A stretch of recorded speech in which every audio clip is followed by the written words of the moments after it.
vous salue ce matin au nom du Seigneur Jésus. Et Dieu vous bénisse richement. Prenons nos Bibles, lisons les Écritures. Oui, retournons dans Genèse 16. Et nous allons lire le verset 22. Et nous allons lire jusqu'à 36.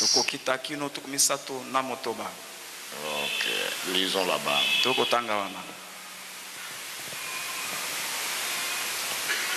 Le 6e jour, ils ramassèrent une quantité double de nourriture.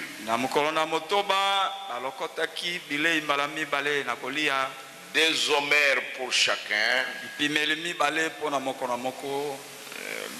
Quand on parle des homères, c'était peut-être une boîte dans laquelle on mettait la manne.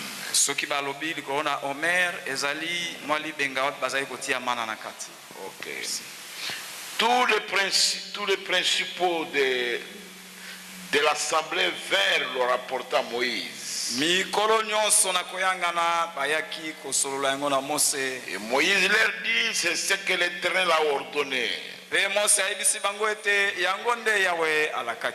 Demain est le jour du repos, le sabbat consacré à l'Éternel. Faites cuire ce que vous avez à faire cuire. Faites bouillir ce que vous avez à faire bouillir. Et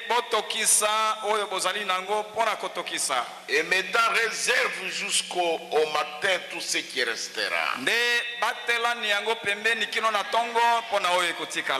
Ils le laissèrent jusqu'au matin, comme Moïse l'avait ordonné. Et cela ne devint point infect. Et il ne s'y mit point de verre. Quand on ramassait la manne pour chaque jour, pour en manger lundi, on ne devrait pas le conserver jusqu'à mardi. Parce que mardi on va encore ramasser. Mais maintenant le 6e jour, on devra en ramasser le double. Parce que le 7e jour, c'était le repos consacré à l'Éternel. Et c'est ce que Dieu avait dit à Moïse. Et c'est ce que Moïse avait ordonné au peuple. Et comme ils avaient respecté la parole du prophète, ce n'était pas infecté. Et ça n'avait pas pourri. Mais la manne du lundi conservée jusqu'à mardi, ou la manne de mardi conservée jusqu'à mercredi, ou la manne de vendredi conservée jusqu'à samedi, ça devrait être infecté. Mais la manne de samedi conservé jusqu'au 7e jour, parce que c'était l'ordre de Dieu. Et le prophète a rapporté cela. Ce n'était pas infecté. Les principaux de l'assemblée, quand ils ont vu le peuple ramasser le double, ils l'ont rapporté à Moïse. Moïse a dit oui. C'est l'Éternel qui l'a ordonné. Si vous pouvez comprendre cela, vous saurez qu'un prophète, un vrai prophète, il est totalement soumis à Dieu. Et il ne respecte que ce que Dieu lui dit de faire. Et si vous et moi, nous respectons ce que le prophète dit, alors Dieu accomplira sa parole. Vous comprenez, c'est pourquoi Josaphat dans les chroniques il dit,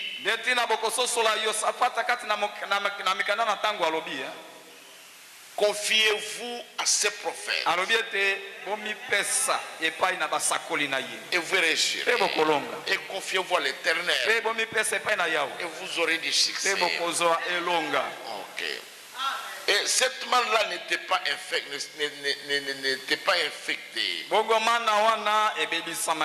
Et la Bible dit au verset 24, la dernière phrase, il dit, et il ne s'y mit point de verre.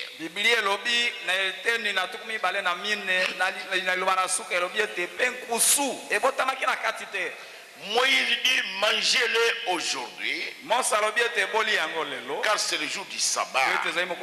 Aujourd'hui, vous n'en trouverez point dans la campagne.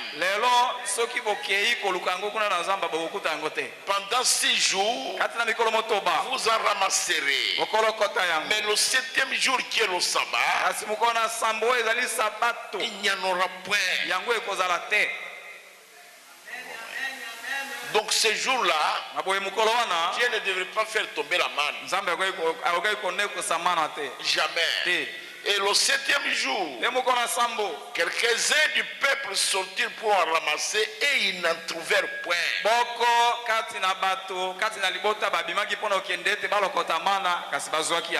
Moïse avait déjà parlé. Il avait déjà rapporté les paroles de l'Éternel. Alors l'Éternel dit à Moïse, jusqu'à quand refuserez-vous d'observer mes commandements et mes lois?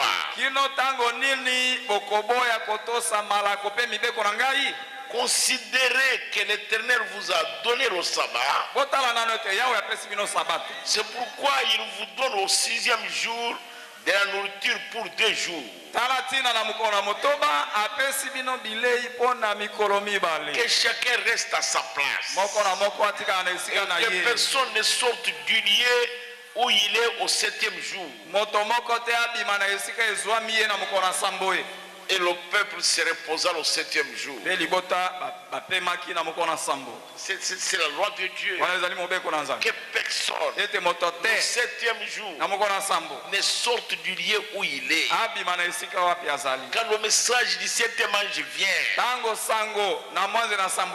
quand cette nourriture spirituelle au temps convenable est donnée, que personne ne sorte, que chacun reste au lieu où il est. Restez dans le message. Si vous êtes errant, c'est votre problème. C'est votre problème. La maison d'Israël donna à cette nourriture le nom de manne.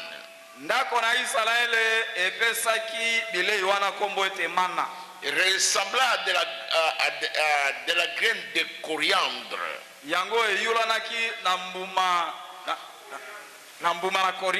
Elle était blanche et avait le goût d'un gâteau au miel.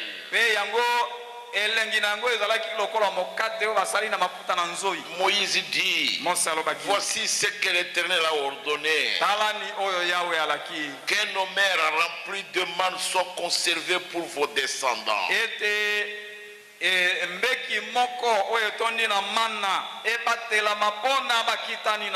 Afin qu'ils voient le pain que vous a fait manger dans le désert. Après vous avoir fait sortir du pays d'Égypte.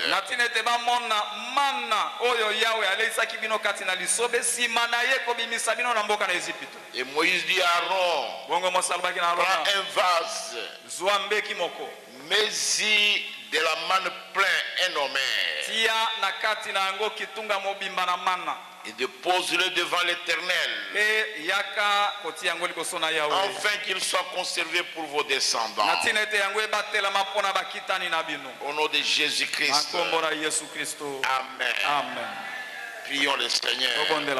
Dieu notre Père Céleste, nous te remercions parce que cette parole est pleine de toutes les bonnes choses. Nous demandons, Seigneur, que tu nous ouvres le cœur, que tu nous ouvres l'entendement spirituel, pour que nous puissions recevoir ce qui est nécessaire pour notre croissance, pour que nous puissions croître en toi, que nous puissions porter du fruit pour la gloire de ton nom. Bénis ta parole, Seigneur. Ouvre-la pour nous, pour ta gloire, au nom de Jésus-Christ. Amen. Amen. Vous pouvez vous asseoir, mes bien-aimés.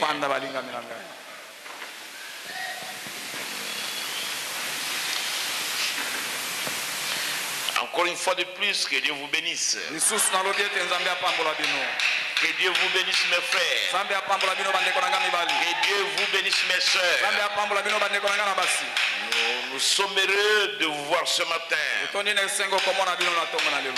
venons pas ici prêcher au banc, mais nous venons prêcher aux fils et aux filles de Dieu. Et sans vous, on ne saurait rien faire. Hier, nous étions en train de parler de l'église qui est en train de patauger sur place.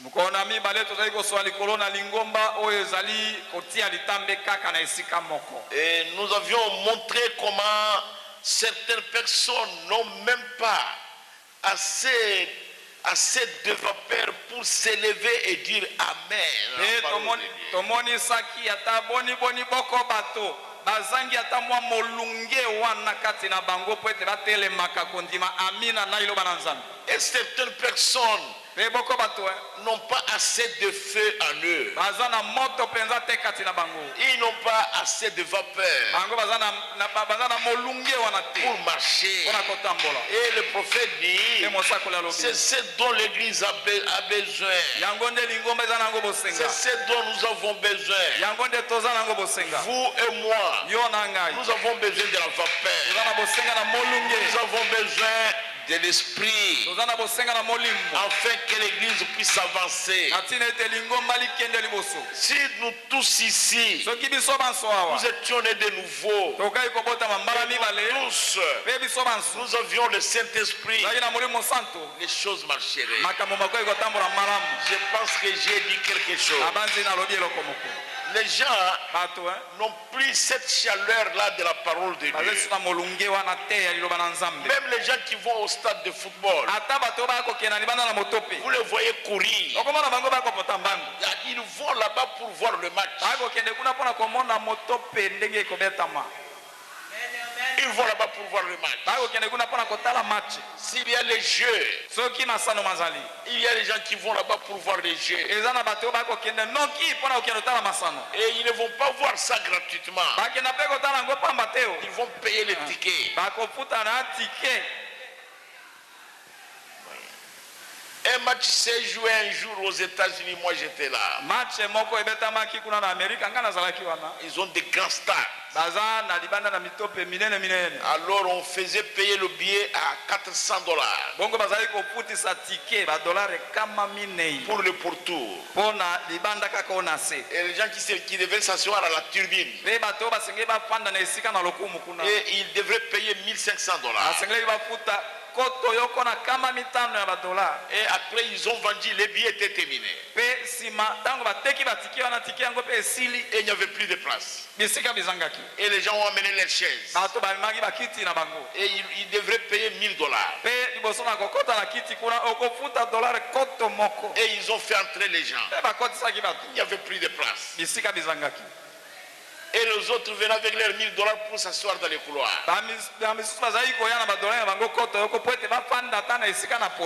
Et uniquement pour faire là-bas 2 heures du temps ou 90 minutes.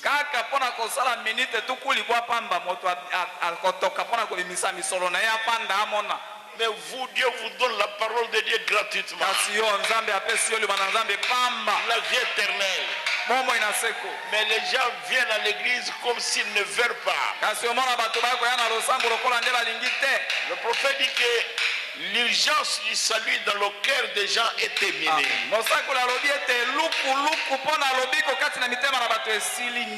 Mais il y a l'urgence pour autre chose. Et écoutez ce que le prophète dit ici. C'est tout un problème. Il dit, ça me rappelle, je suis au paragraphe 163. Je vais lire ça textuellement tel que le prophète le dit. Et je vais faire quelques commentaires. Ça me rappelle une fois où mon frère et moi, nous étions là-haut à l'encassage cric.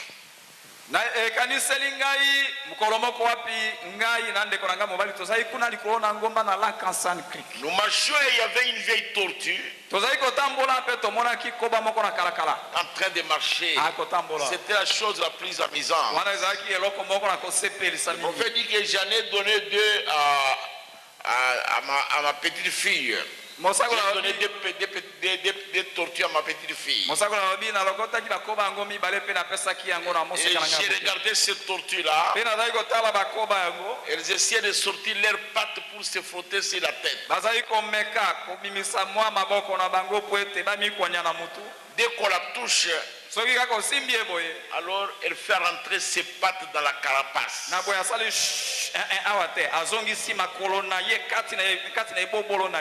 Écoutez le prophète. Il en est de même pour certaines de ces vieilles religions froides et formalistes qu'on a aujourd'hui. Je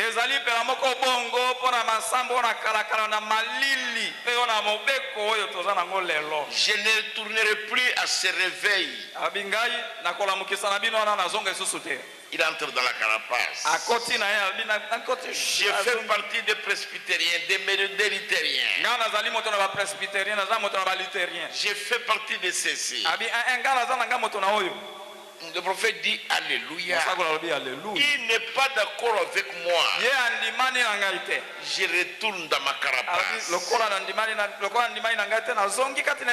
Continuez. Oh, cette vieille religion de tortues enfermées.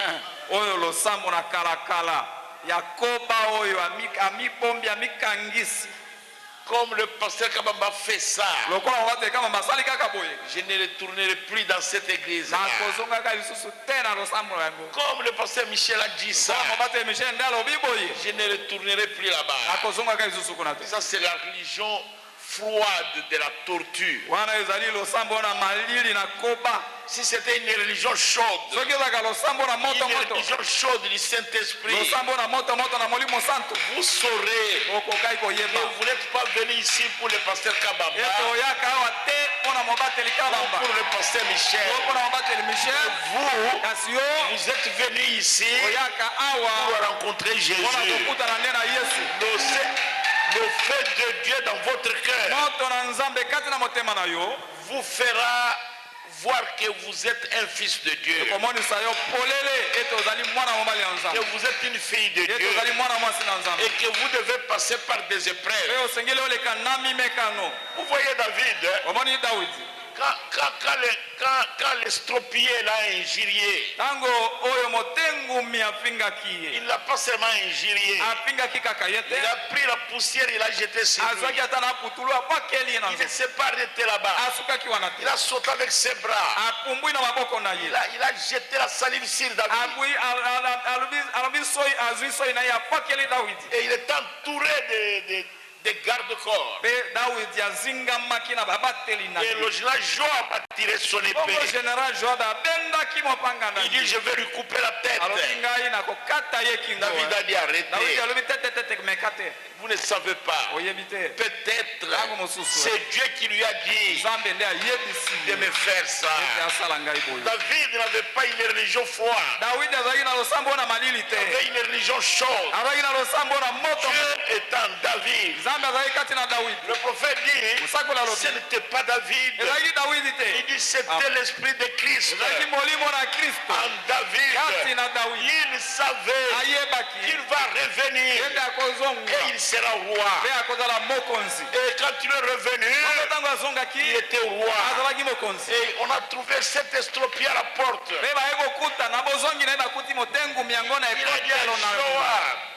Il a dit à Joab, prenez-les, allons avec lui au palais royal. Quand on a pris cet estropié, Mephibosheth, Shimei, on l'a amené dans le palais royal. On a prêté la nourriture pour le roi.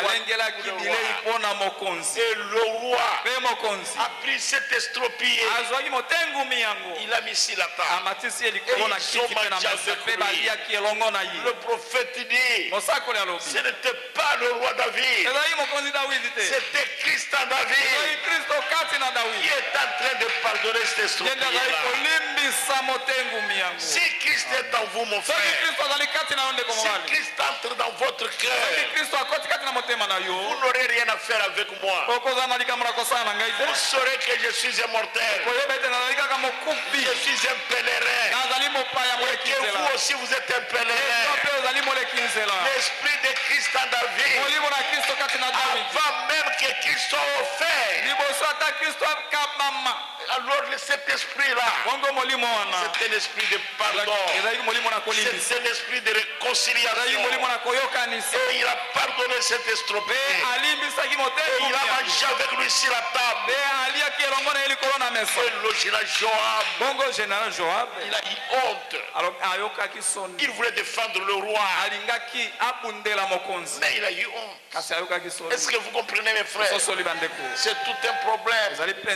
Si l'esprit de Christ est dans une personne, il n'aura pas cette religion la foi, cette religion la de torture. Mes pieds ici ne peuvent plus piétiner chez le frère Gustave. Ce qu'il m'a fait, il n'y a que Dieu qui tranchera ça. Ça c'est la religion de torture. Peigneur tabernacle. Mes pieds ici, on ne me verra plus là-bas. Même si les diacres viennent, je ne reviendrai plus dans cette église-là. Ça c'est la religion de torture. Mais la religion de David, le prophète dit ceci. Il dit, ce que j'aime en David, c'est parce que David connaissait sa position. Il connaissait sa position. Il savait que Dieu l'aimait. Même si les gens le haïssaient, David connaissait sa position. Il ne regardait pas ce qui s'est passé à gauche, à droite, devant ou en arrière. Mais David, il connaissait sa position. Un chrétien qui connaît sa position, alors il est ferme. Il n'a pas cette religion la foi. La religion de torture. C'est une mauvaise religion. On commence à vous chercher. Où est la soeur? Où est le frère? On ne voit plus le serviteur de Dieu. Ça, c'est une religion de torture. Je ne sais pas comment je peux vous expliquer ça.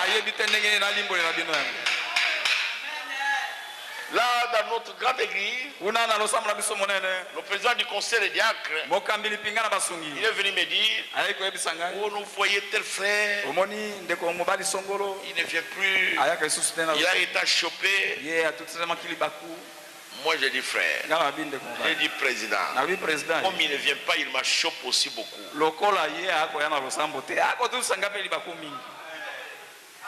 Mais moi je viens. Si vous ne venez pas ma soeur, si vous ne venez pas mon frère, vous m'avez chopé aussi.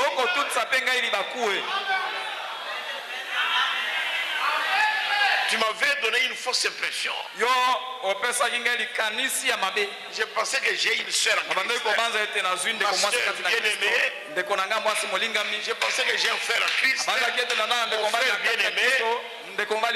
Alors que vous ne l'étiez pas. Vous avez mis un doute dans mon cœur. Ça, c'est une religion de torture. Moi, je ne resterai pas. Écoutez le prophète. Au paragraphe 166. J'ai dit, je vais lui donner une bonne leçon. Je l'ai amené au ruisseau. D'abord, j'ai pris un bâton. J'ai essayé de la taper. Cela ne donnait rien de bon. Il était toujours dans sa carapace. Cela ne donnait absolument rien de bon. Elle était seulement étendue là. Je le fouettais aussi fort que possible. Elle est restée simplement étendue là. Vous ne pouvez pas faire pénétrer la chose en eux en frappant. Pas du tout. Non. Pas la peine d'essayer de les menacer. Ça ne fait rien. Pasteur Michel, vous allez prêcher. Les enfants de Dieu vont sauter. Ils vont se réjouir. Mais la torture, c'est un mauvais esprit. Il va rester là-bas. Qu'est-ce que le pasteur Michel croit? Qu'est-ce qu'il croit? Et le pasteur Michel vous prêche la parole. Vous pensez qu'il croit quoi? Il croit ce qu'il vous prêche.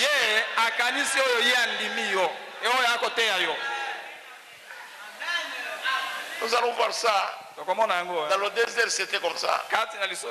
Il y a des gens qui disaient que Moïse commence à exagérer. C'est terrible, mes frères. Cet esprit-là, je suis en train de parler d'Israël et l'Église. C'est qu'ils étaient dans le naturel. C'est ce que toi et moi, nous sommes dans le spirituel. C'est le prophète. Vous pouvez frapper fort. Ça ne ferait rien. C'est le prophète. Je l'ai amené là et j'ai dit, je vais lui donner une bonne leçon. Ça c'est le prophète. Lui-même veut lui donner la leçon. Je vais lui donner une bonne leçon. J'ai le projet dans l'eau. Il a monté simplement quelques billes. Elle est restée exactement dans la même position. La tortue. Vous tapez. Vous prenez la machette. Vous cognez sur la carapace. Elle entre là-bas. Elle se recouvre. Elle fait entrer ses pattes. Elle est toujours là à l'intérieur. Même si vous avez la machette. Mais elle va rester là. On l'a plongée dans l'eau. Elle est tombée là-bas. Comme une boule, comme une pierre. Et des billes sont montées. C'est terrible avec une tortue. Si une personne a cet esprit-là, vous prêchez, ça ne lui dit rien. Et nous en avons nombreux comme ça. Nous ne pouvons rien faire. Écoutez le prophète. Eh bien, vous pouvez les asperger. Leur verser de l'eau dessus en arrière et en avant. Tout ce que vous voulez. Ils entrent dans l'eau péchère sec. Et ils en sortent pécheurs mouillés. Ils demeurent de paix. pécheurs. C'est comme ça que sont les gens. Oh, nous avons baptisé 20 personnes. Nous avons baptisé 2 personnes.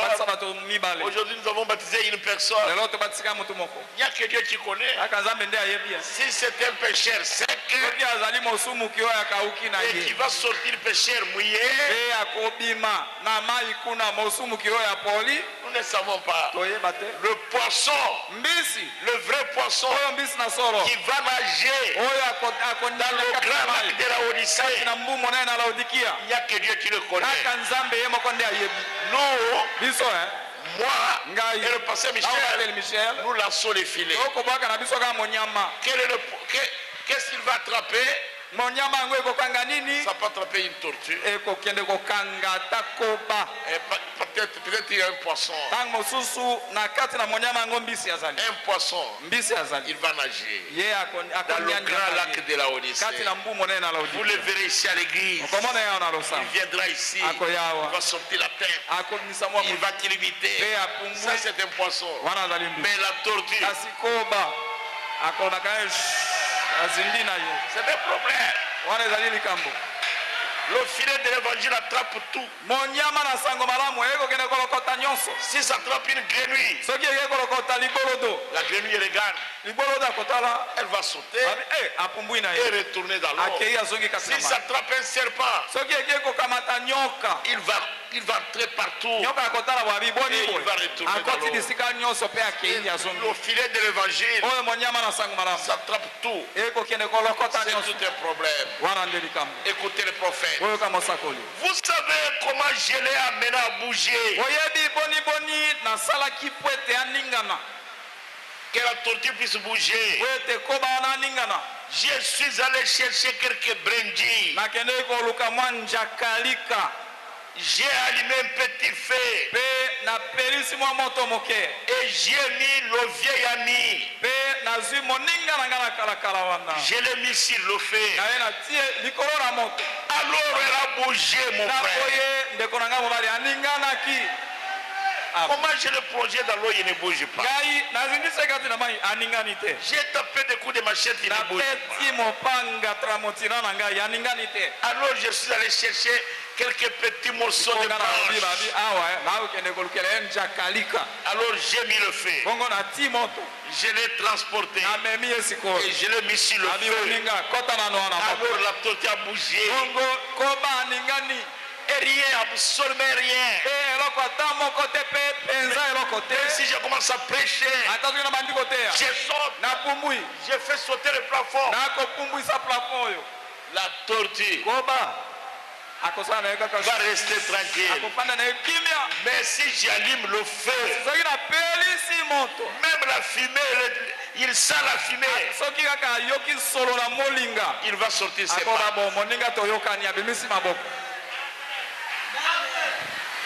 Oh, le frère là, il était très calme, mais il est parti. C'est la tortue. Le feu l'a saisi. Alors il sort ses pattes. Il part. Il ne veut pas le feu parce que ça va le tuer. Il n'est pas habitué au feu. Je vous dis la vérité. Suivez le prophète. 169. Je vous l'ai dit. C'est dont l'église a besoin aujourd'hui. C'est d'un feu du Saint-Esprit à l'ancienne mort. Allumé sous elle. Le prophète dit gloire à Dieu. C'est ce dont nous avons besoin. C'est le feu qui fera bouger l'église. Et rien d'autre, c'est vrai. Oui, monsieur, le feu du Saint-Esprit à l'ancienne mode fera bouger l'église. Ça va montrer la couleur de chacun. Judas Iscariote, avec Jésus, Jésus dit à ses disciples, n'est-ce pas moi qui vous ai choisi, vous les 12? Mais l'un de vous, c'est un démon. Judas est resté là-bas. Et Jésus leur a donné le pouvoir d'aller chasser les démons. Judas aussi est allé chasser les démons. Et ils sont revenus. Ils étaient heureux. Ils ont dit Seigneur, même les démons nous étaient soumis. On n'a pas seulement purifié les lépreux. On n'a pas seulement guéri les malades. Mais les démons eux-mêmes nous étaient soumis. Jésus dit c'est vrai. Moi-même, j'ai vu le diable tomber devant vous comme un éclair. Mais l'un de vous, c'est un démon. Et Judas était toujours là. Malgré ce que Jésus disait, Judas était toujours là. C'est ça la religion de torture. Judas Iscariote, le fils de Simon, il est resté là-bas avec Jésus. Et Jésus l'appelait mon ami. Il reconnaissait, mais il l'appelait mon ami. Et c'est lui qui gardait son argent. Et c'est lui qui l'avait vendu. Oh, cette religion de torture. Mais maintenant, Judas, qu'est-ce qui avait fait bouger Judas? C'était le feu. Je prêche sur Israël et l'église. Quand est-ce que Judas a montré ses couleurs? C'est avant la Pentecôte. Et il savait, Judas le savait bien, que maintenant le feu descendra. Et Jésus les a réunis. Il a préparé la Pâque. Il est avec ses disciples. Il commence à leur dire, l'un de vous, il va me trahir. Les gens pouvaient penser à Thomas. Parce que Thomas, il doutait beaucoup. Les gens pouvaient penser à Simon Pierre. Parce que Simon Pierre, il posait beaucoup de questions. Les gens pouvaient penser à Philippe. Parce que Philippe, il était très résistant. Et ils ont dit, c'est moi. C'est moi. C'est moi. Jésus dit, cette fois, je vais parler clairement. Il dit, quand vous me verrez tremper le pain dans la coupe,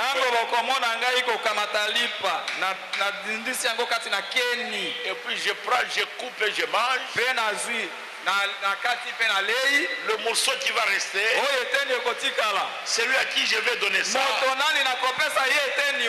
C'est lui qui va me trahir. Et tous les disciples étaient là. Et ils se sont assis à la table. Jésus a pris son morceau et sa coupe. Il a trempé. Il a mangé un morceau. Le reste, il a pris. Il a donné à Judas. Pierre était là. Tous les disciples étaient là. Et puis Judas a mangé. Et ils l'ont vu. Personne ne l'a attaqué. Ils venaient d'écouter tous la parole de Jésus. Qui avait attaqué Judas, frère? Personne. Ils étaient tous là-bas, immobiles. Personne n'a bougé. Et puis Jésus a dit à Judas, mon ami, ce que tu as fait, faites-le maintenant. Ne tarde même pas. Quand Jésus lui a dit ça, il s'est levé et il est parti sous les yeux de tout le monde. Qui Qui ne connaissait pas Judas frère? C'était Pierre, c'était André, c'était Philippe ou Nathanaël. Tout le monde le connaissait. Même Thomas le connaissait. Il est parti, il est venu avec un groupe pour arrêter Jésus. Et tout le monde l'a vu, Judas est là. Et c'est lui qui vient. Pierre, au lieu de prendre sa machette et poursuivre Judas, il ne l'a pas suivi. Il est allé chez Marcos. Il a coupé l'oreille de Marcos. Jésus a dit non. Cet homme, Marcus ici, il est innocent. Il a pris son oreille. Il a remis là-bas. Judas n'a pas bougé. Au lieu de voir que ça c'est le créateur, il a remis l'oreille. Et il leur a demandé, qui cherchez-vous? Il dit Jésus de Nazareth. Ils sont tous tombés par terre. Jésus dit mettez-vous. Il a reposé la question. Qui cherchez-vous? Oh Jésus de Nazareth. Tous ils sont tombés par terre. Jésus dit levez-vous. Il devrait m'avoir peur. Personne. C'est une religion difficile, mes frères. C'est le feu qui avait bougé Judas. Et on a arrêté Jésus. On est parti avec lui. Les disciples ont eu peur. Même Pierre n'a plus bougé. C'est terrible, mes frères. La religion de torture, c'est une mauvaise religion. Une tortue. Mais même le bois a peur de la vallée. Non. Parce que là dans le ventre, il va sortir ses mains.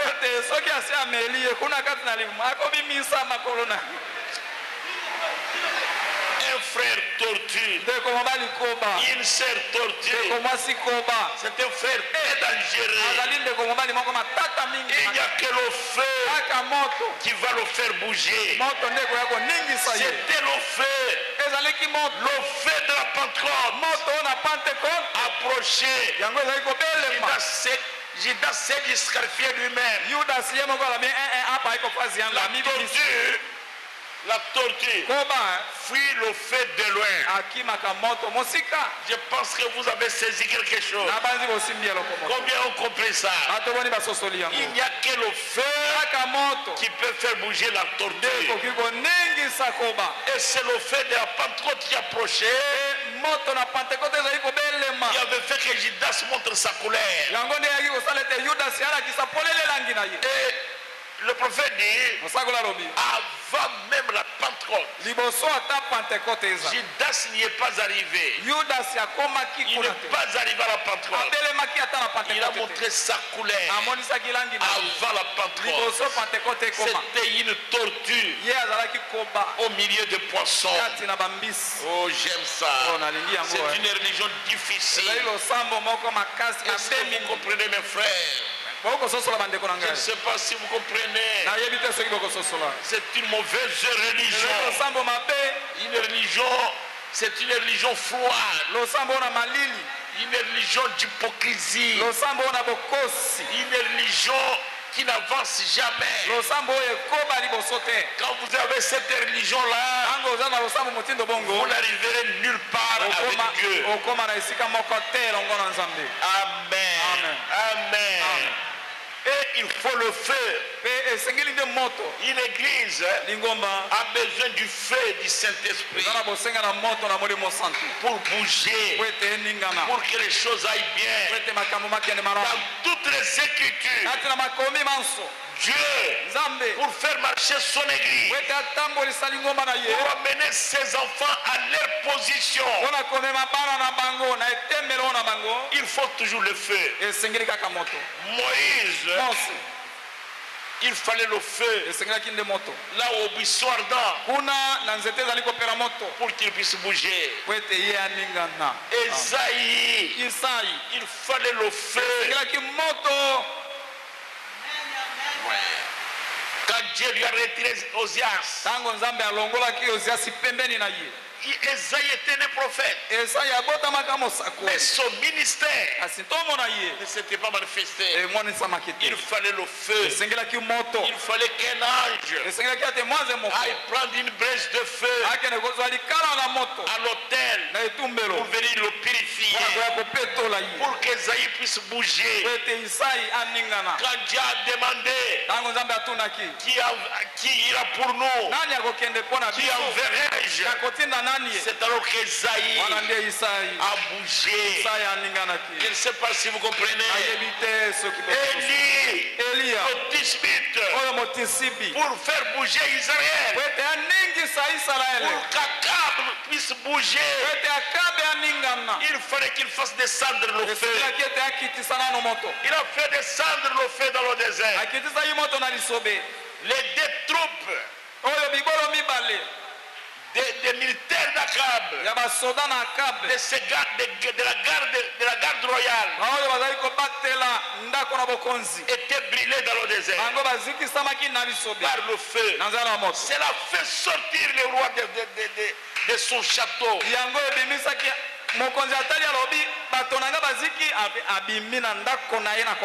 Il est sorti du palais royal pour rencontrer Élie. Il ne voulait pas le rencontrer. Il a rencontré Élie. Et il lui dit, c'est toi qui trouves Israël. Il dit, pas moi, c'est toi et la maison de ton père. Monte-toi à la montagne du Carmel. Ils sont montés pour arrêter la religion de Baal. Il fallait le feu. Là, la montagne du Carmel, pour montrer qui est Dieu. Et il a fait descendre le feu. Et il faut toujours le feu pour amener un homme de Dieu à sa position. C'est terrible, mes frères. Job, il était très honoré en Orient. Il était sage. Il était prophète. Il fallait le feu pour que Job puisse voir la vision qu'il avait vue. Il avait vu une grande vision avant même que Christ ne soit offert en sacrifice. Il avait vu la résurrection. Il fallait que le feu descende, détruire ses enfants et ses troupeaux et tout ce qu'il possédait. Il fallait le feu pour que Job s'assoie dans l'état de sang. Il fallait le feu. C'est pourquoi la Bible dit, moi je vous baptise d'eau, mais celui qui vient après moi, il va vous baptiser du Saint-Esprit et de feu. Il faut toujours le feu. Est-ce que vous comprenez, mes frères? Combien aiment le feu? Moi j'aime le feu. J'aime le Saint-Esprit. Si le Saint-Esprit, Pasteur Michel, si le Saint-Esprit n'entre pas dans le cœur de ces gens pour les faire bouger, pour faire un travail inutile ici, il faut le feu. Et vous, ma soeur, et vous, mon frère, à tout moment que vous venez ici, que vous écoutez la parole, demandez à Dieu de vous donner le Saint-Esprit. Vous allez changer. Et rien ne peut changer dans le feu. Je crois que j'ai dit quelque chose. Comme il pleut dehors, je vais introduire quelque chose d'autre. Peut-être je peux m'arrêter aussi là-bas. Vous voyez, nous avons vu les enfants d'Israël. Nous les avons laissés là-bas dans le désert, en train de ramasser la manne. Et cette manne tombée, Dieu l'a leur donné après qu'ils eurent traversé la mer Rouge. Après que les chefs de corvée sont morts, Dieu devait maintenir Israël en vie. Il devait leur donner quelque des choses. Étant donné qu'ils avaient quitté leur patrie et qu'ils étaient dans le désert et qu'ils étaient des pèlerins là-bas et qu'ils étaient en voyage, Dieu devait les maintenir dans la vie. Il ne devrait pas les laisser comme ça. Il fallait les maintenir en vie. Et c'est ainsi qu'il avait promis qu'il pourvoirait à leurs besoins. Alors il avait fait tomber la manne. La manne tombait du ciel. C'était un type merveilleux. Il n'avait pas cultivé les champs. Non, non. Il n'avait pas de champs là-bas. Il n'y avait même pas de maisons. Mais ils étaient dans le désert. Et rien à manger. Et Dieu a fait tomber la manne. C'est ainsi que le jour de la Pentecôte, lorsque cette église du Nouveau Testament a été inaugurée, l'église du Saint-Esprit, l'église de feu, ils se séparèrent de toutes les autres églises et de toute autre chose pour sortir et recevoir le baptême du Saint-Esprit. Ils attendaient. Leur maître était déjà parti au ciel. Mais il leur a venu d'attendre. Simplement, il devra attendre un moment. Il va leur envoyer la puissance depuis le haut des cieux. Il va leur envoyer le feu pour continuer leur voyage. Pierre ne pouvait pas dire oh non, allons un peu dehors. Non, non. Pierre disait, j'ai vraiment faim. J'ai faim de le voir. Déjà dans leur cœur. Dans leur cœur, dans le cœur des disciples, ils avaient faim de le recevoir. Ils étaient dans l'attente comme les enfants d'Israël. Parce que Moïse leur avait dit, retournez chacun dans vos tentes. Mais le soir, sortez. Vous allez voir ce que Dieu fera pour vous. Dieu, quand il appelle son peuple, il pourvoira à tous leurs besoins. Tout ce dont vous avez besoin de la terre ici jusqu'à la gloire, Dieu vous le donnera. Si vous obéissez au commandement de Dieu.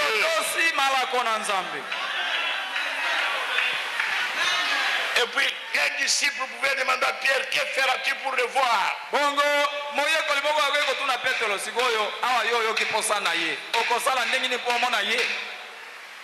Pierre lui a dit, je suis désolé de la voir reliée là-bas dans la cour de Pilate. Mais je ne le ferai plus jamais. Mais ici, je ne ferai rien. J'attends la promesse. Aujourd'hui, nous aussi, nous attendons la promesse. Les gens qui attendent la promesse, ils sont impatients d'abord. Et puis ils sont dans l'expectative.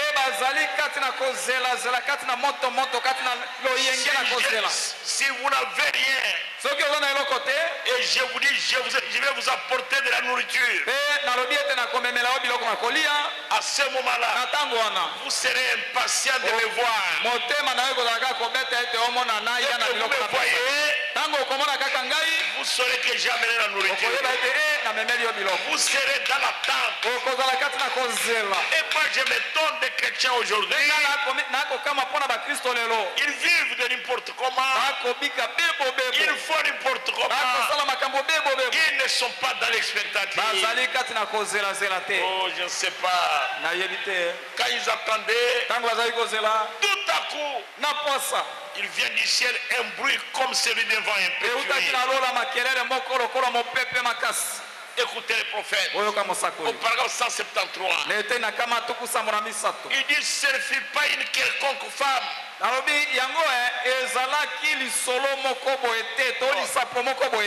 non, ce ne fut pas une quelconque femme. Un homme avec un corps retourné dans les dos qui monta leur donner du pain sans levain.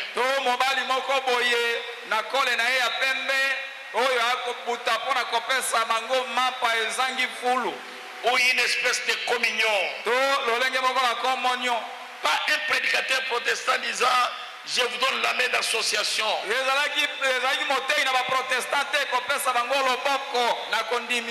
Qui disait permettez-moi de vous mettre 6 mois à l'essai. Qui leur disait permettez-moi de vous mettre 6 mois à l'essai.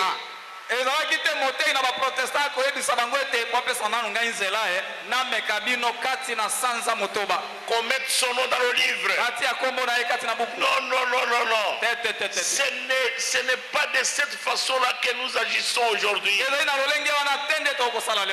Mes frères, je vous le dis, c'est vu comme le bruit d'un vent impétueux vers le ciel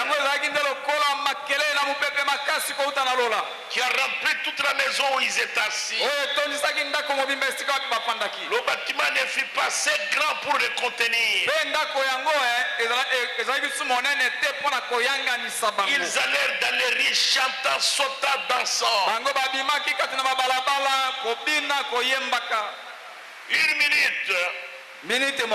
Sœur, la Vierge Marie était là aussi.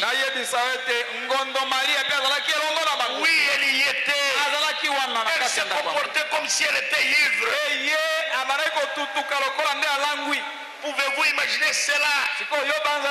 La Vierge Marie. Pouvez-vous imaginer qu'on dise cela dans une église catholique? Kende koloba na bato ya katolike ete kuna na ndako na likolongo ndo Maria pe azalaki koninga na lokola moto alangwi masanga. Dans une église méthodiste ou baptiste. Kati na lingoma na baptiste pe na méthodiste par ailleurs. Mais la Vierge Marie s'est trouvée sous l'influence du Saint-Esprit. Chancela comme quelqu'un d'ivre. Et s'il y a maintenant la mère de Jésus-Christ à monter, recevoir le baptême du Saint-Esprit pour pouvoir aller au ciel.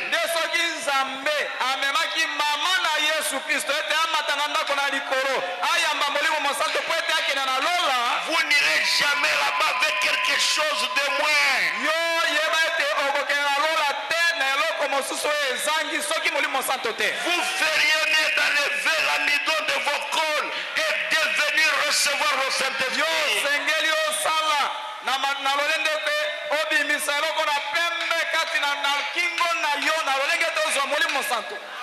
Je ne sais pas mes frères, je ne sais pas ma soeur, vous devez enlever ça.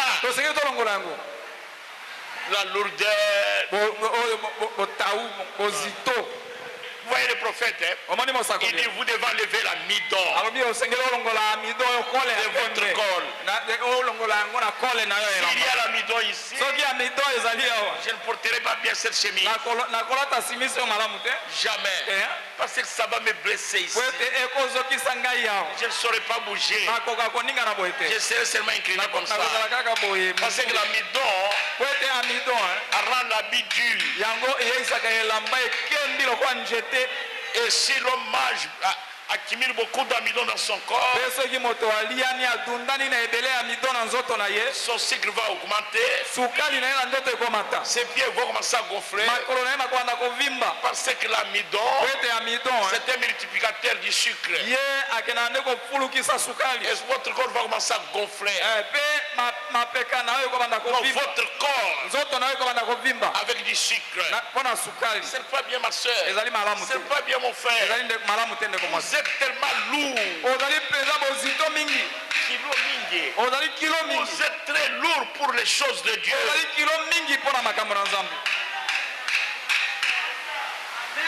Si vous me donnez le fou de manioc, Nous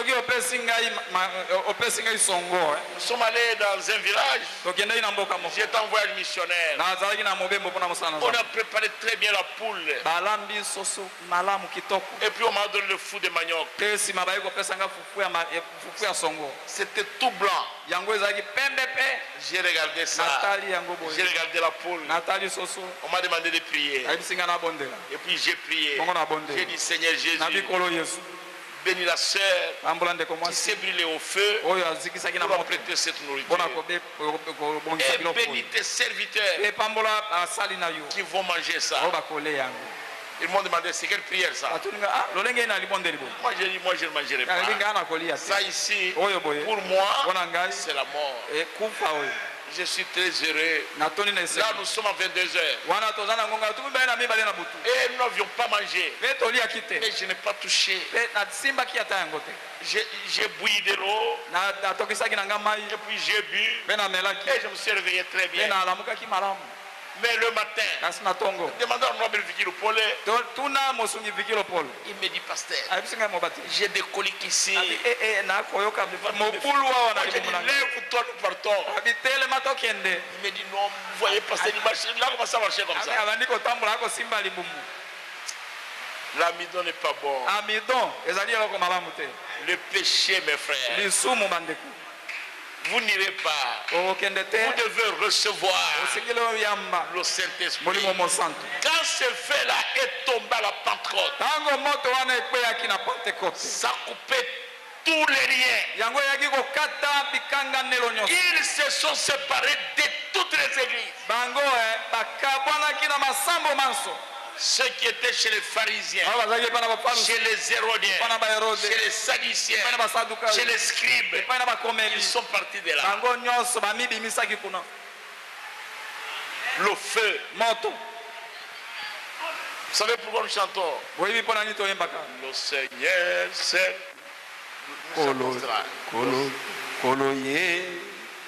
le Seigneur.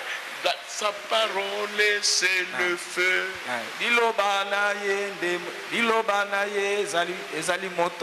Sa parole c'est le feu. Quand nous avons reçu le message, nous ne voulions plus jamais. À un moment donné, nous voyons les dénominationnaires comme s'ils étaient souillés. C'est comme ça qu'étaient les apôtres.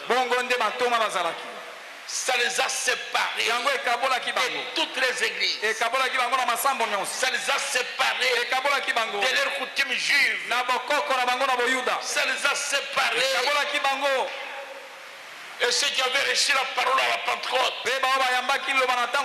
qu'ils soient grecs, qu'ils viennent de la Mésopotamie, qu'ils viennent de la Grèce, qu'ils viennent de la Crète, qu'ils viennent de Ninive, ils étaient, la Bible dit, ils étaient de commun accord. Ils étaient dans un même lieu. Ils rompaient le pain dans les maisons avec simplicité de cœur.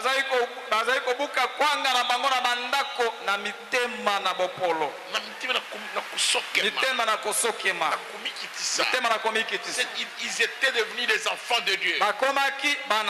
Ils n'étaient plus grecs, ils n'étaient plus crétois, ils n'étaient plus mésopotamiens, ils n'étaient plus arabes, ils étaient devenus des chrétiens. Le feu du Saint-Esprit, ça les avait séparés. Le feu sépare. Moi j'ai oublié la vérité, le feu sépare. Demandez aux femmes quand elles préparent le pondo. Elles mettent du sel, de l'eau, de l'huile. Elles mettent les autres choses, les oignons ainsi de suite. Les poireaux, les aubergines.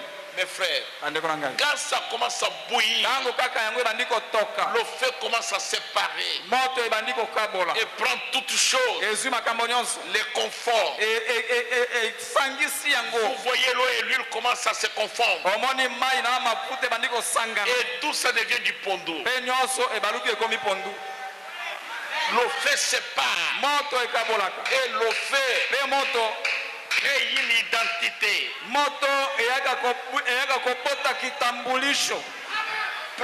Coupez les rameaux des palmiers. Et puis coupez les morceaux d'arbres. Prenez aussi les rameaux de cocotiers. Et prenez les herbes. Mettez-les ensemble. Et brûlez-les. Ça va devenir tous de la cendre. Vous n'allez pas distinguer. Ça c'est la cendre du palmier. Ça c'est la cendre du cocotier. Ça c'est la cendre du bois. Vous ne saurez pas. Le paix sépare. Et ça crée une identité. Ça crée une unité. C'est ça le feu.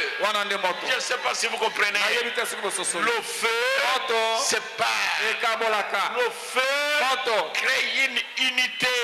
Vous ne pouvez pas recevoir le feu du Saint-Esprit et rester le même. Moi je n'y crois pas. Moi je n'y crois pas, mon frère. À moins que vous soyez autre chose. Est-ce que vous comprenez cela?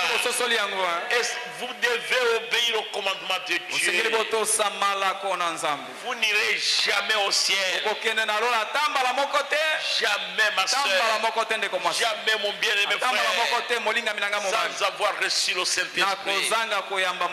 La Vierge Marie. Marthe. Marie de Magdala.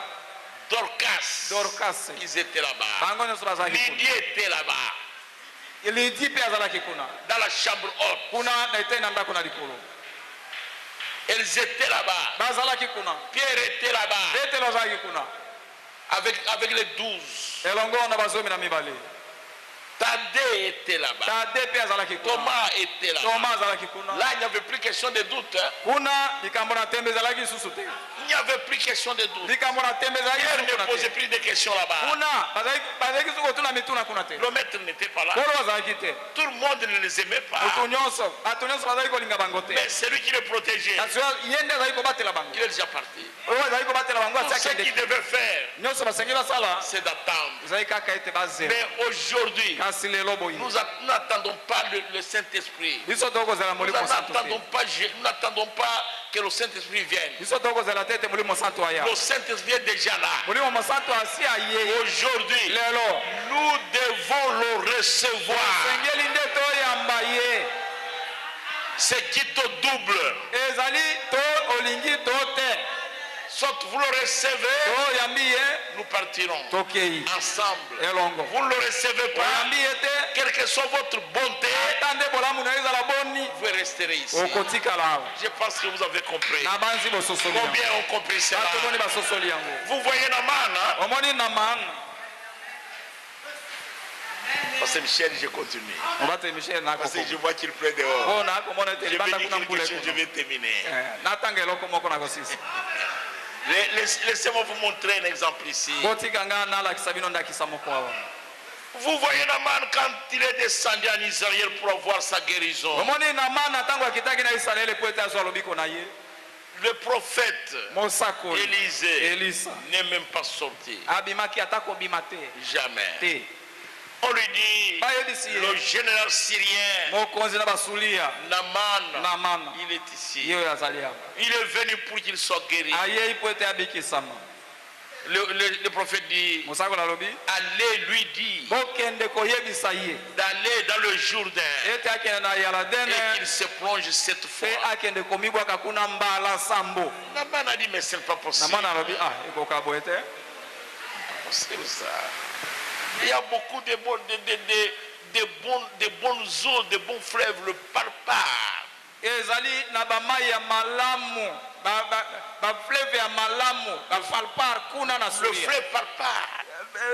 fleuve Parpar. Avec de l'eau limpide. Mais ces Jourdains boués comme ça. Mais le prophète avait dit aller là-bas. Naman a commencé à dire mon église est aussi bonne que celle-ci. Mais Dieu a dit c'est ici. Ici dans le message. Si vous n'êtes pas là-dedans, si vous n'êtes pas bien complètement de ce message, vous n'irez pas au ciel. Je vous l'ai dit aujourd'hui. Oh, merci Jésus. Vous pouvez, je vais lire le paragraphe 77, suivez ça. Frère Branham, si nous nous rangeons de ce côté, croyons telle et telle autre chose, nous aurons une belle église. Et traiterons tout le monde de façon convenable. Et je donnerai un peu d'argent quelque part. À moins qu'un homme soit né de nouveau, il ne pourra entrer dans le royaume. Vous n'entrerez pas. Vous devez être de nouveau. Et puis après, recevoir le Saint-Esprit. Alors Naman est parti là-bas. Il a commencé à marcher dans la boue. Et quand il est arrivé, et il a plongé une fois dans cette eau bouée. Et son prestige, son honneur a commencé à souffrir à ce moment. Il avait toujours la lèpre. Et il a plongé la deuxième fois. La troisième fois. Il a dit ça ne va pas. Et il avait toujours la lèpre. Le prophète dit ceci au paragraphe 179. Mon frère, je vous assure, certaines personnes disent, je ne crois pas que je dois aller à l'hôtel pleurnicher, pousser des cris et avoir le nez qui coule comme les autres et rester là derrière. Vous ne voulez pas prendre le chemin avec le méprisé du Seigneur.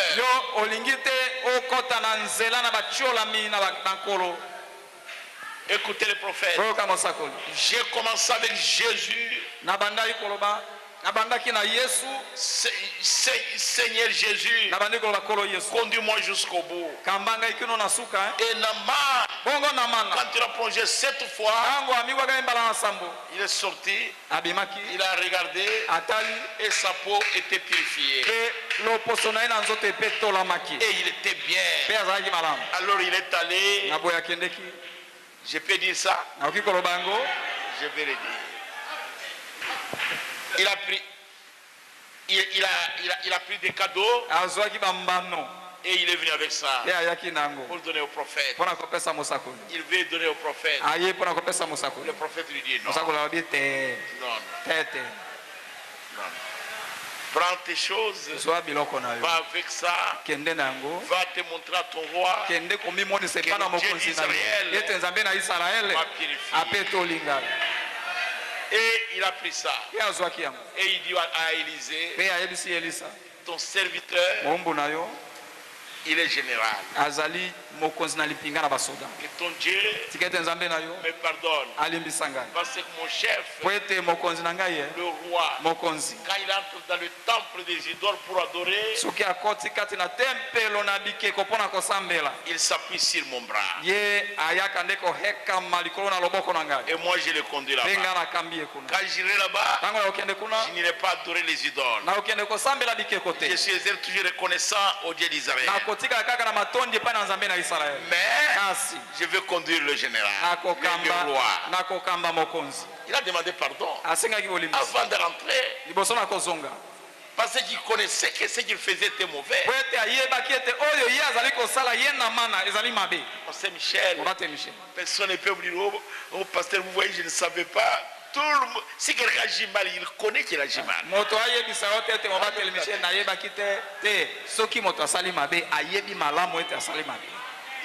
Est-ce que je peux dire quelque chose? Quand Naaman quitte Élisée, il a pris ses biens, il a emballé, il est monté sur son cheval, il est parti. Géasi. Il a dit mais c'est pas possible ça. Élisée vient de purifier cet homme. Élisée refuse les habits. Il refuse même l'argent. Et toutes ces choses. Alors nous sommes ici à Dothan dans la savane. C'est un désert. Nous ne sommes même pas dans la ville de Samarie. Non, non. Moi je vais le suivre. Élisée l'a suivi. Il l'a suivi. Il dit à Naaman, le Seigneur, donc mon Seigneur, il vient d'avoir des visiteurs. Il vient d'avoir des visiteurs. Et il m'a envoyé pour avoir quelque chose à leur donner. Et on lui a donné.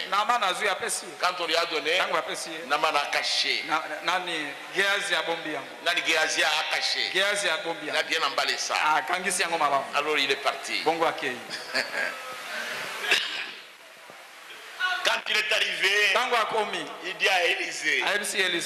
Élisée le voit, il lui dit, Naaman vient. Tu viens d'où? Il dit non, ton serviteur était quelque part ici. Élisée lui dit non. Quand Naaman a ouvert son sac pour te remettre l'argent et les habits, mon esprit est avec toi. Maman, papa, qu'est-ce que tu vas faire sans que Dieu le voie?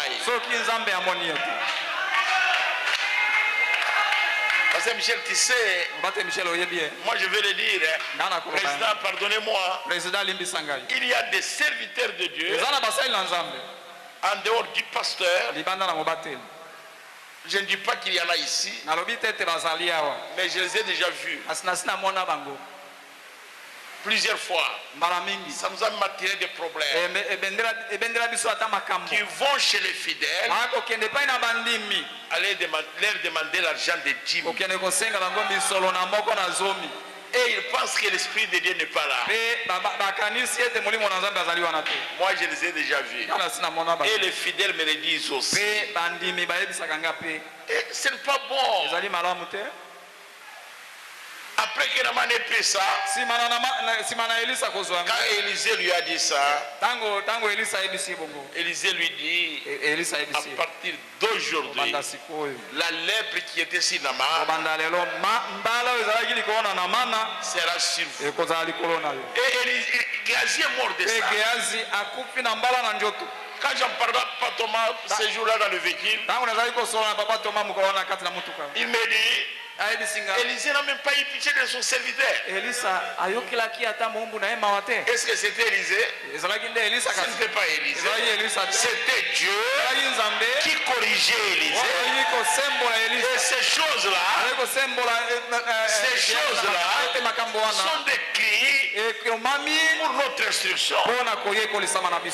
J'ai vu des serviteurs de Dieu voler l'argent de l'offrande dans les paniers.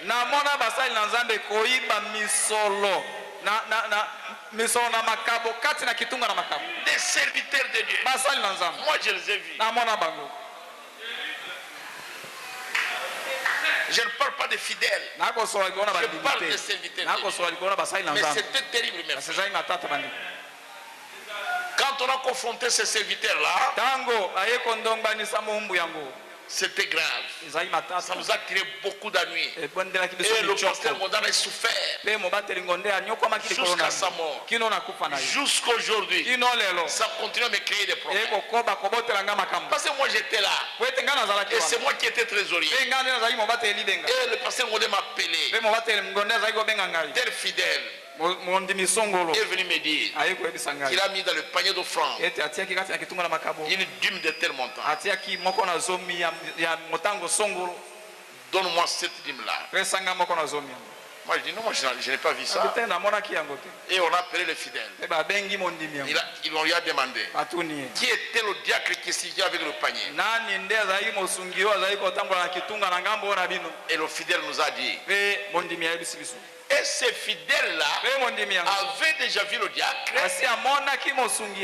prendre l'enveloppe et mettre dans sa poche. Et jusqu'à aujourd'hui, ça me crée des problèmes. Et le pasteur Gondan a souffert. Et c'est pourquoi on continue. Je lui ai dit non mon frère, moi, je n'ai pas de problème. Nous sommes dans l'église du Dieu vivant. Vous voyez, pasteur, dans la prédication, la délivrance totale. L'homme qui est venu chez le prophète. Docteur, nous cherchons ça, nous allons lire ça. L'homme qui est venu chez le prophète avec un cœur gonflé. Pourquoi Dieu l'avait frappé? C'est parce que lui, étant enfant de chorale, il chantait à l'église catholique. Quand on a mis l'argent, et il a volé dans le panier. Et à partir de ce moment-là, depuis sa jeunesse, Dieu l'avait frappé. Et son cœur est gonflé. Il est venu dans l'entretien privé. Comme le prophète voyait des visions, Dieu est retourné dans sa vie. Et il lui dit, je ne vois rien dans ta vie. Mais quand tu étais enfant, dans l'église catholique, tu avais volé l'argent. Tu as trouvé la délivrance totale, docteur? Tu as trouvé. Si tu as trouvé au paragraphe 170, et paragraphe 70 plutôt, paragraphe 70, si elle est jusqu'à 74. C'est la seule ombre que je vois. Mais c'est terrible, mes frères. Vous devez faire attention. Vous venez ici pour recevoir le Saint-Esprit. Obéissez à la parole. Écoutez le prophète Jétémine. Ce vieil évangile m'a aidé. Moi, ça m'a aidé. Frère, quand je me suis tenu là devant des sorciers, il m'a aidé quand il faut courir vers l'estrade.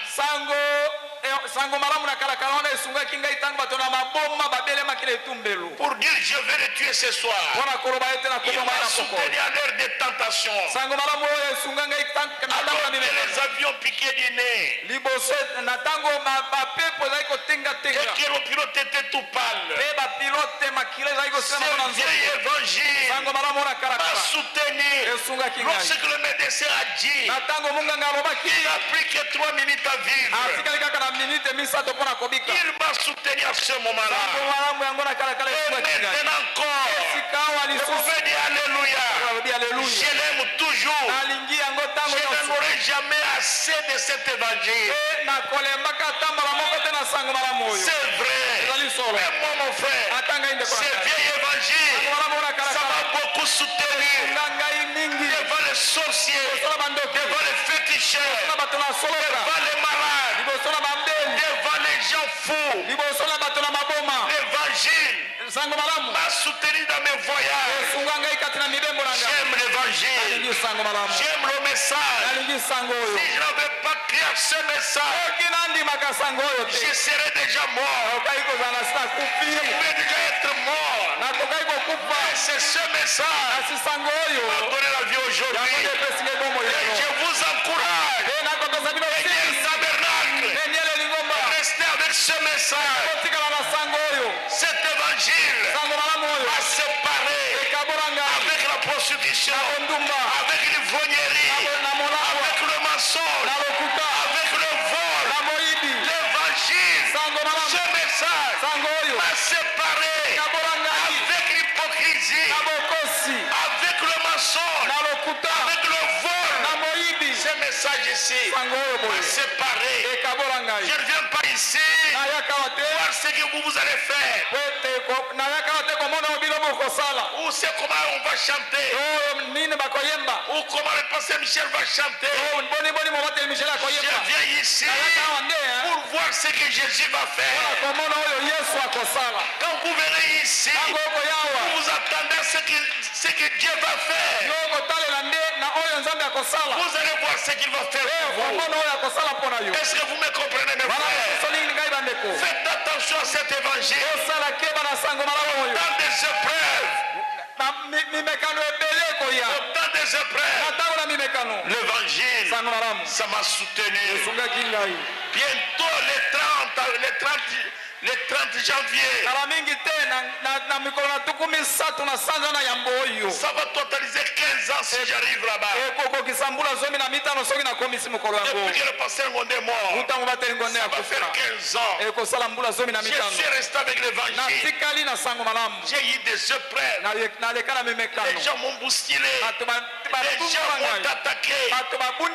Et ce message, ça m'a soutenu. Et je crois aussi que ce message, ça vous soutiendra aussi. Si vous restez avec le message, dans les maladies, dans les tentations, même dans la mort, l'évangile, le message du temps de la fin, la parole est révélée, ça va vous soutenir. Alléluia. Ça va vous soutenir, les frères. Ça a soutenu Moïse. Ça a soutenu Paul. Ça a soutenu Branham. Et aujourd'hui, ça me soutient. Je crois. C'est ce qui soutient le pasteur Michel. Je crois. C'est ce qui soutient le président Marcel. L'évangile. Est-ce que vous aimez l'évangile? Moi, j'aime l'évangile. Et ceux qui aiment l'évangile se mettent debout. Disent merci Jésus. Merci Jésus. Nous aimons l'évangile. Est-ce que vous aimez le Seigneur? C'est qui nous a envoyé un merveilleux prophète.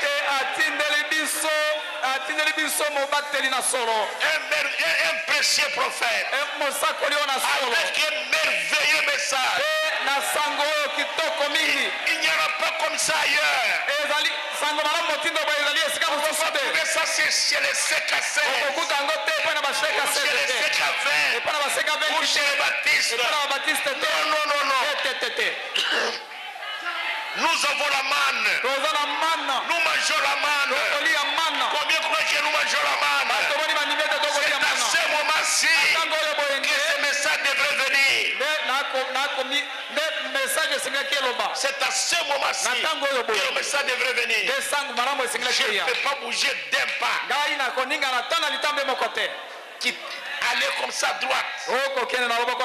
Laissez le message ici. Allez à gauche. Laissez le message ici. Non, je reste là. Avec le message. Les gens viennent ici. Ou ici. Ou devant. Ou derrière. Je reste dans le message. Oh, j'aime ça. Restez debout. Écoutez les prophètes. Lisez un peu ça. Rapidement. Et le lendemain même, un homme qui était venu de Chicago, un homme remarquable, un catholique nouvellement converti. Les valvules de son cœur avaient enflé comme une chambre à air gonflé. Vous voyez comment vous voulez. Je parle. Vous voyez ce qui est dit là-bas? C'était un catholique. Et il s'est converti. Il a accepté ce message. Alors, quand on dit les valvules de son cœur, c'est ce qui pompe le cœur.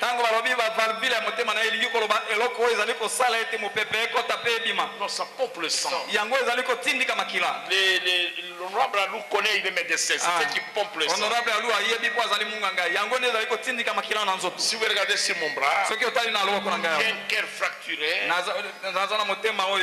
Parfois mon cœur, quand ça pompe, le sang saute par mes veines et puis ça ça sort rouge. Tang mosusu soki motema na ngai etindiki makila ebimi na libanda pe ça donne des taches rouges. Pe epesi matono na motane liko na sur mon bras gauche. Awa liko na loboko na ngana mwasi. C'est terrible mes frères. Et pour lui ça veut gonfler. Pe pona ye evimbaki. Et on voulait les inciser depuis longtemps. C'est ce qu'on voulait faire. Mais il ne leur permettait pas. Finalement, il a obtenu un entretien. Ces entretiens, on reste là jusqu'à ce qu'on ait découvert ce qui ne va pas. Et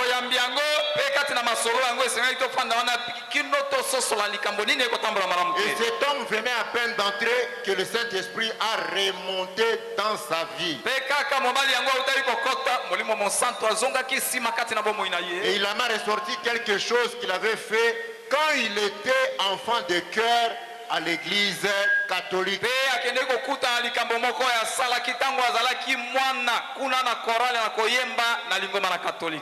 Il a dit, c'est la vérité, c'est la pure vérité.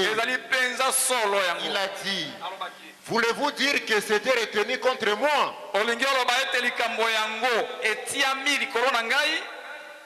Vous voyez mes frères, depuis qu'il est enfant, maintenant il était un grand homme.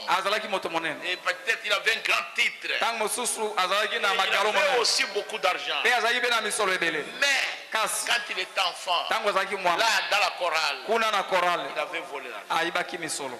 Et il pose la question profonde. Vous voulez dire que cette chose-là, Dieu continue à m'imputer ça?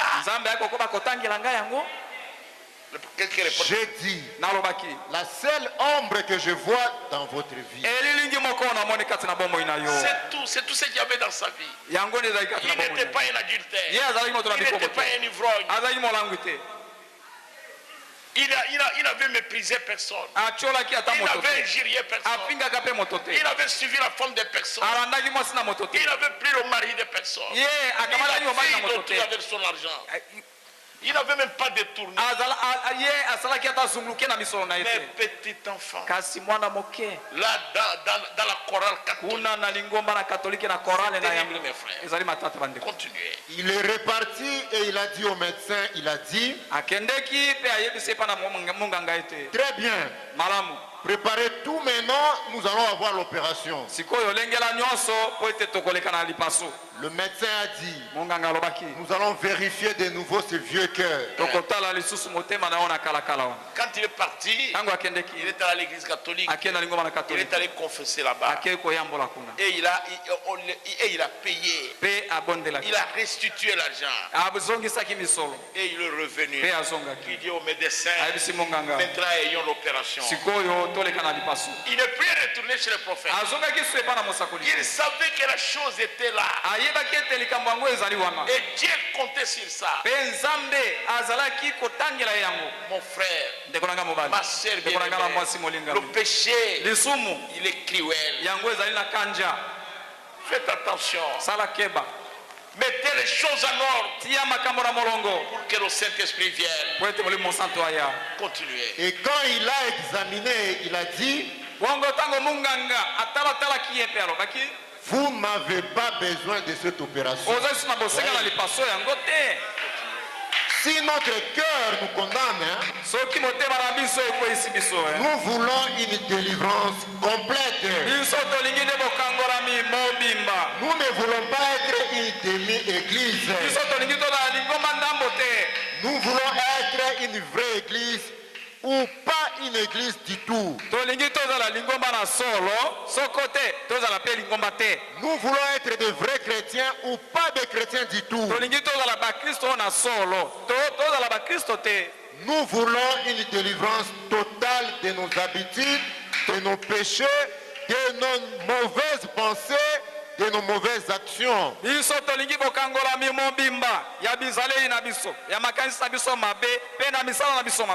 De notre négligence, de tout ce que nous avons fait.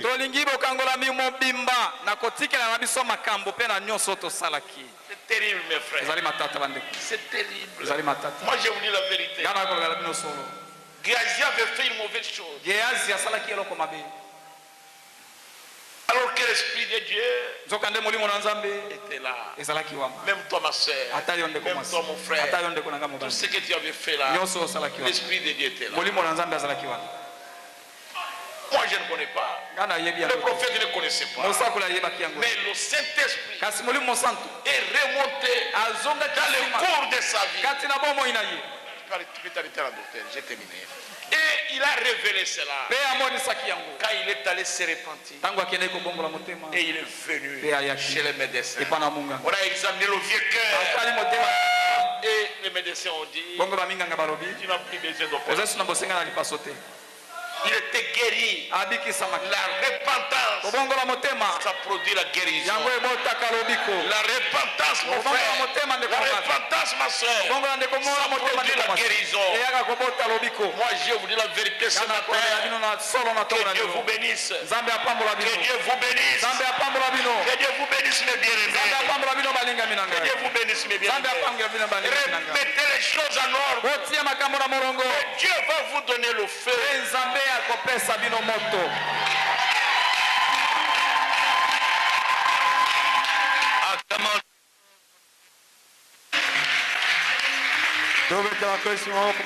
Que Dieu bénisse son serviteur. Que Dieu bénisse notre pasteur. Que Dieu vous bénisse vous aussi. Mettez-vous debout, nous allons prier. Jésus paye à tout.